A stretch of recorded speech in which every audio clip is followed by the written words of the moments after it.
beloved Boss Mike Cervera.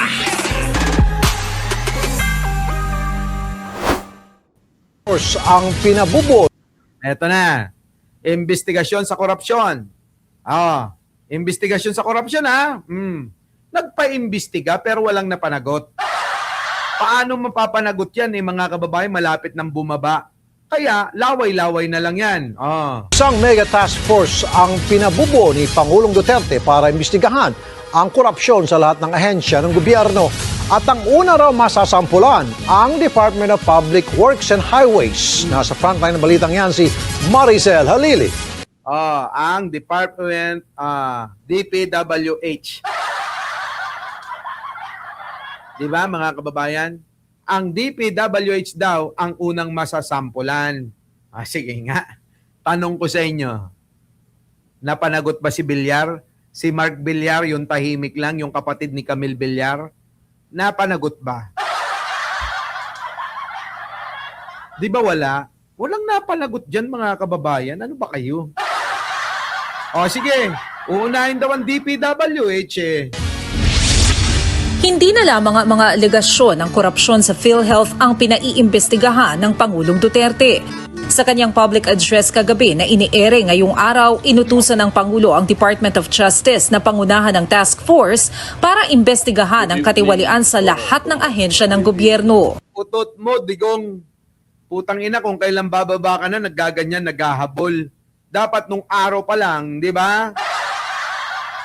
3 to 6 months, 3 to 6 months, tapos mo na yan. Kaso wala kang nagawa, hayop ka. Di ba? Di ba, Leonora Brown? Shout out. I will concentrate the last remaining years. Kita nyo?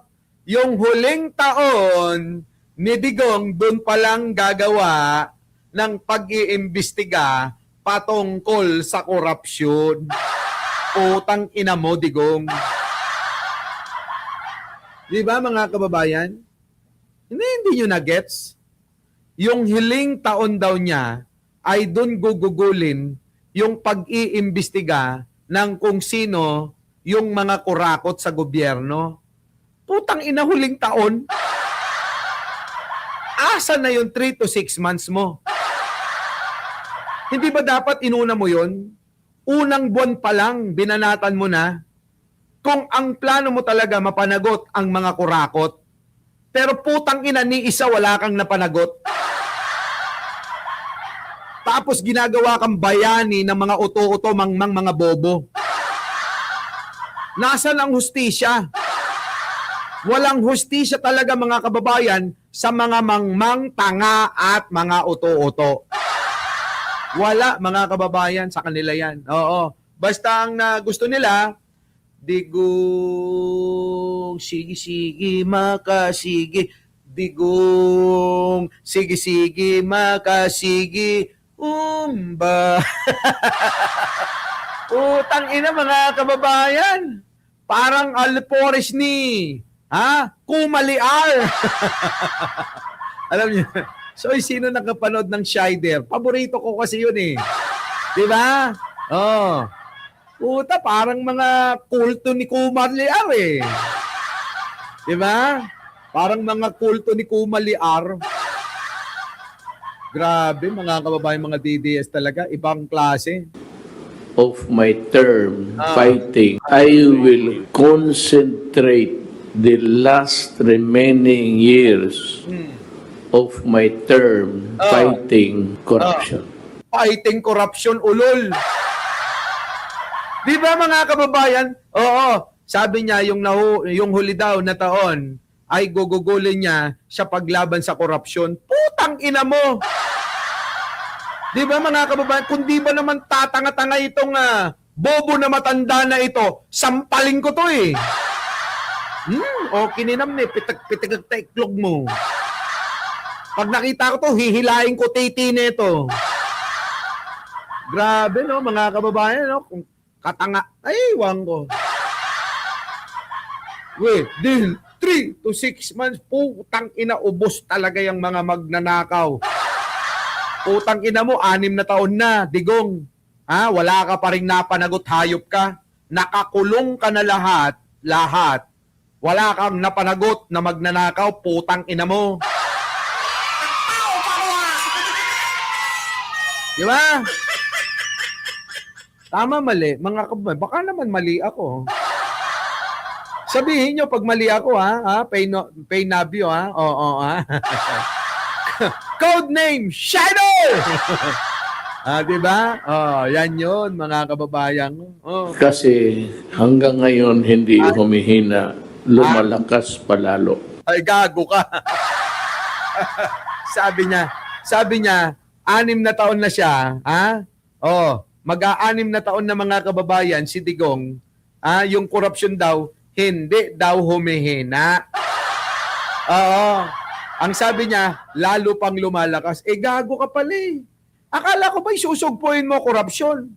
O edi isang pag-amin na ito na talagang si Digong walang nagawa sa korupsyon. Hindi katulad ng mga bobong tanga na mga sinasabi nila na si Digong daw ang linis ng gobyerno patungkol sa korupsyon. Putang ina, si Digong lang naman ang nagnanakaw at pamilya niya eh. Diba? Ayan. Maraming pinalayang magnanakaw at drug lord, sabi ni Inigo. Correct. Mayra Asahan, kolumna. Oo nga, lumakas ang pangungurakot nyong mag-anak. Sabi ni Iris Ledesma, wala na Boss Mike. Oo. Yung titi niya, sobrang liit na. Ewan ko, kapos na yun, kapos na. Ano yun? Kontil na lang, gano'n? Kontil na lang yun, Josie Tango. Ewan ko, mga kababayan ko, ba't may mga nauutuyang hayop na yan eh? Una nang binuo nung nakaraang buwan ng task force para busisiin ang mga anomalya sa PhilHealth. Sabi ng Pangulo, marami nang nagbitiw sa pwesto pero hindi raw ito sapat para takasan ang mga posibleng kaso. Agoy! Talaga naman iba ang sinasabi sa ginagawa. Puro laway-laway ka lang, Digong, hayop ka. But let me remind everybody Na? in this government na your resignation will not save your neck. Ay, putang ina! Puro ko lang salita. Your resignation will not save your neck. Unggoy. Ang ina mo, hindi ka pa mamatay, hayop ka. Joke lang. Lord, habaan mo pa. Joke ko lang yun, ha. Lord, habaan mo pa hanggang siya maging 120 na si Digong bago mo siya kunin, Lord. Para mahaba-haba pa ang alin. Ang pagdurusa niyang mag-isa, siya kulungan, Lord. Di ba, no? Resign ka man, hindi ka mag-report, but then you would be summoned or subpoenaed. Unang tututukan ng task force ang DPWH. Pero sabi ni DPWH Secretary Mark Villar, kahit wala pang utos, sinimula na nila ang paglilinis sa kagawaran. Naglinis daw sila eh. Bakit kumita ng kumita? Sino? Sila Diskaya. Bakit napakaraming mga flood control ang hindi nagawa? Diba? Panahon ni Digong, mga kababayan, talamak na ang mga flood control scam. Ranges, siyempre engineers, both high and low ranking. Wala namang kaming pipiliin. Pero Dapat sarili mo muna, Mark Villar, ang tinanggal mong hayop ka. Diba? Kung sasabihin na wala kang alam dyan. kaming iniimbestigahan. of Agriculture. Paglilinaw naman ni Presidential Spokesperson Harry Roque,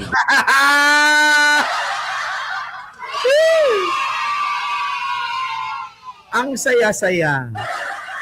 Yung tagapagsalita ni Digong, ayun, kasama, nandoon, nagtatago sa Europa. Diba, no? Talagang ang karma, mga kababayan. Alam nyo? Diba? Sobrang high-tech na. High-tech na, mga kababayan. Hindi na digital, high-tech talaga. walang magiging sapawan sa trabaho ng DOJ, Ombudsman at Presidential Anti-Corruption Commission o PACC sa gagawing investigasyon. Paano mo iimbestigan yung sarili mo? Hindi mo nga niya naimbestigan yung sarili niya na nagnanakaw sila sa pamamagitan ng Pogo? Di ba mga kababayan ko? Kanya-kanya sila mga kababayan ng departamento. Si Roque, ang department neto, Department of Pogo. Di ba mga kababayan? Si Pulong, Department of Droga. Kita nyo mga kababayan? Kay Sara, Department of Confidential Fund. Di ba? Si Digong, Department of Kickback. Grabe mga kababayan yung mga hayop na yan, ano?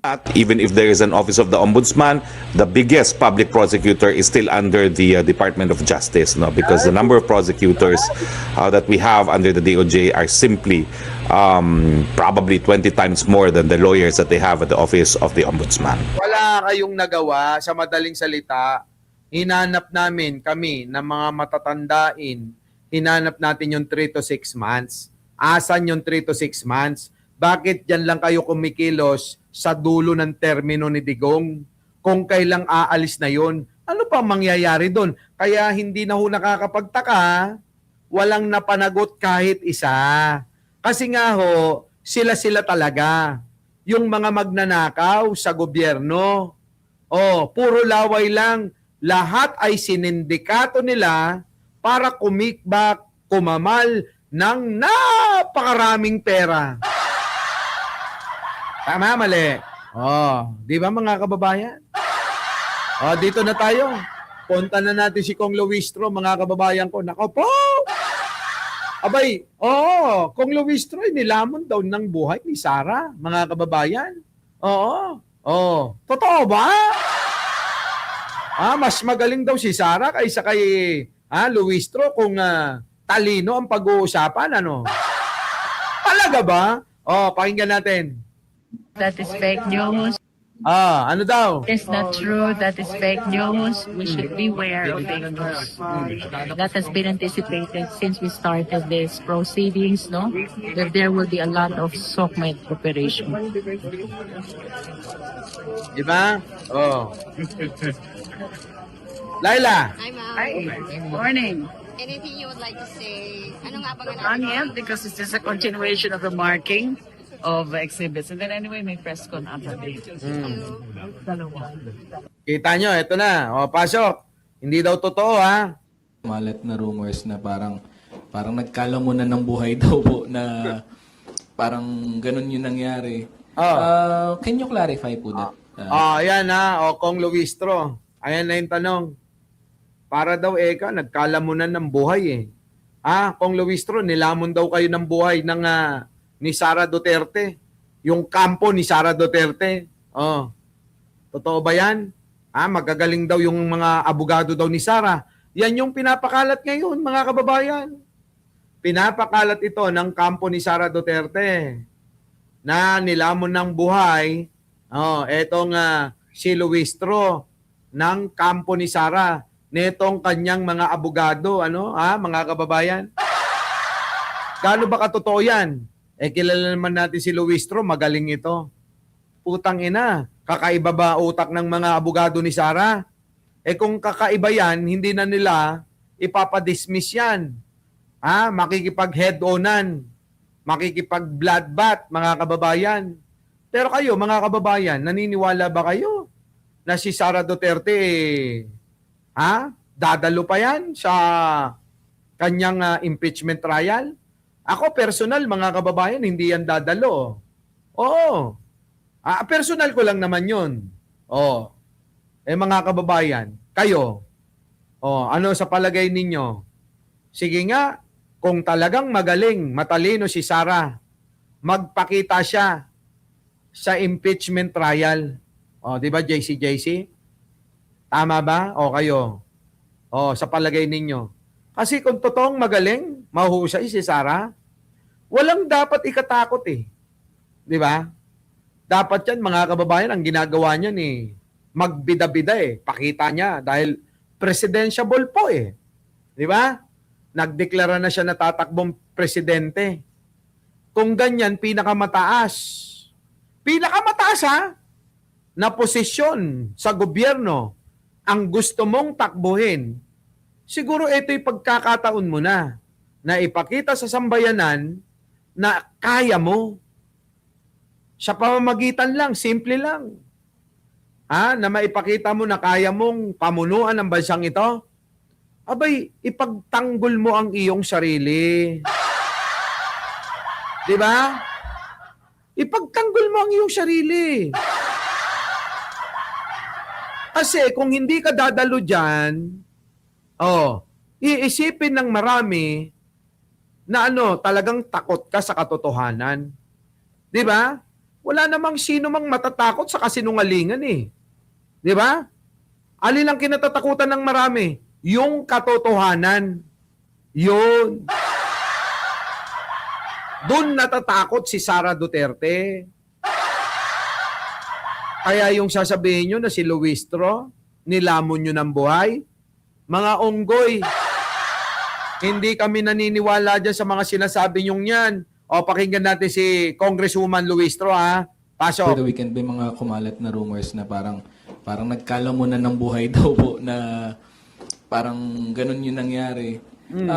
Can you clarify po that, Chair? That is not true. Mm. I charge it to fake news. Mm. And Yan. people should become very cautious now. Oh, kita nyo? Grabe, no, mga kababayan. Fake news pala yung pinapakalat ng mga DDS. Marami pang nag-send sa akin, hindi ko pinapansin kasi paano ba mangyayari yun na lamunin nyo si Luistro? Syempre, reality, ganun talaga. Ano mangyayari?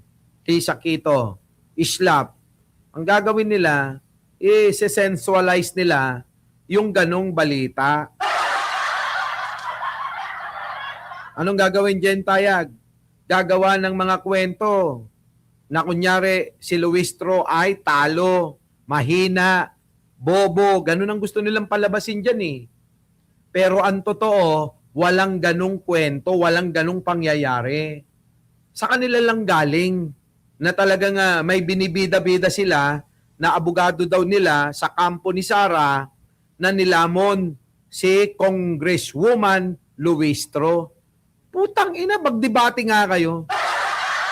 Simple lang yan eh, kung gusto pala natin na malaman ang katotohanan kung talagang gusto nating sukatin ang utak talino ng inyong idol na si Digong ay ni Sara Duterte. Sukatin natin bakit hindi nyo iharap ng debate kay Kong Luistro Doon lang natin niya malalaman eh. Di ba? Malabo, Boynik daw. Di ba, Dictus Rex? Kaya yung sinasabi ni Atty. Claire Castro na mahina talaga ang ulo ni Sara Duterte, totoo yan eh. Di ba? Mahina daw. Ayan, tuloy. Ano sabi ni Kong Luistro? Sagot. I charge it to fake news. Fake news. And the people should become very cautious now Matagal na. in watching from the social media. Correct. We should be careful in deciphering what is correct and Correct. what is false. Tama.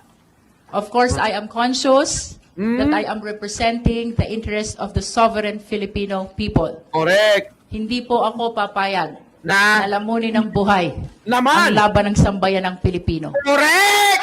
Yun!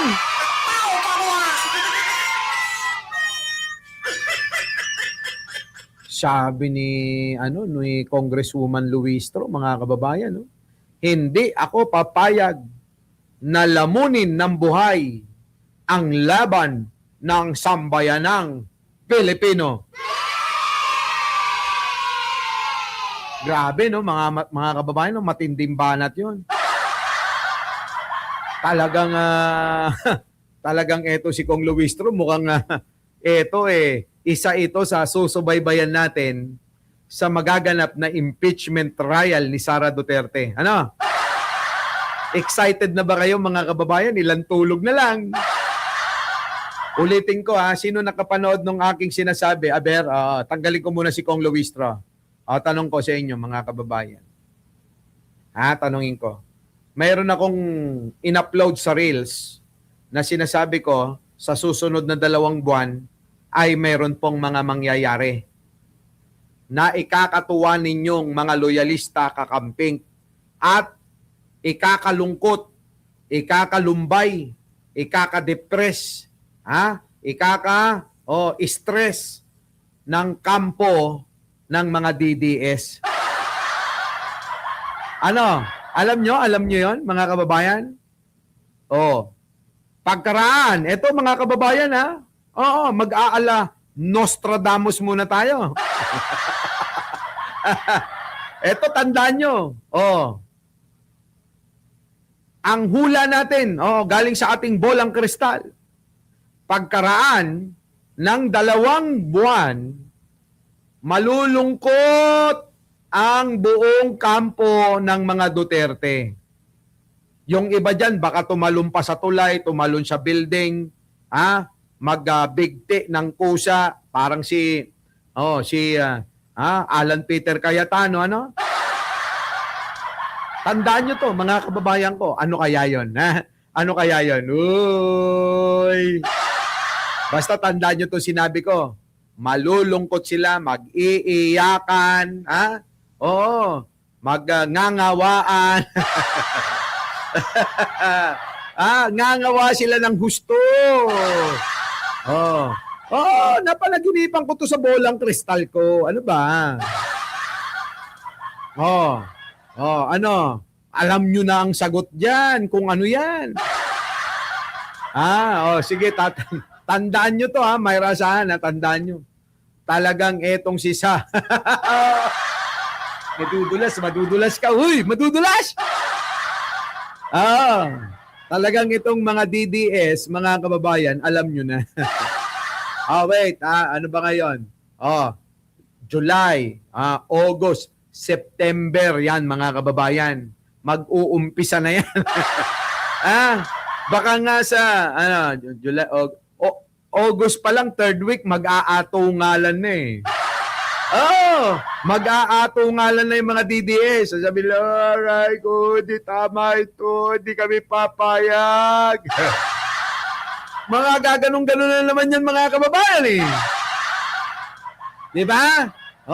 Basta sinasabi ko, pagkaraan ng 2 buwan, pataas, doon na yan, mag-aatungalan. Alam nyo na siguro, bahala kayo dyan. Basta, sinabi ko na yan sa inyo, sure na. Kung baga sa mga kababayan, kung baga sa pagpapalatag ng kalsada, planchadong-planchado na. Ay, nako. Anyways, mga kababayan, maraming salamat sa inyong pagsama. Ako muli ang inyong lingkod, wala nang iba. Mike Cervera po, laging nagsasabing, mahalin natin ang ating kapwa, pagdasal po natin lagi ang ating bansa. Maraming salamat po. Our beloved Boss Mike